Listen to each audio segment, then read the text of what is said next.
سحر این نه تنها جادوگری است، این شرطنامه با شیطان است.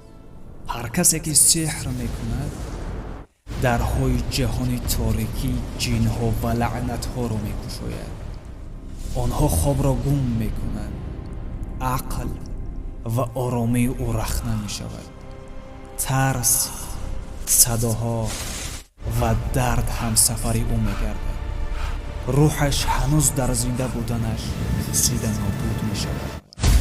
کسی که بر او سحر کرده شده است دردی بی سبب و تاریکی را احساس میکند.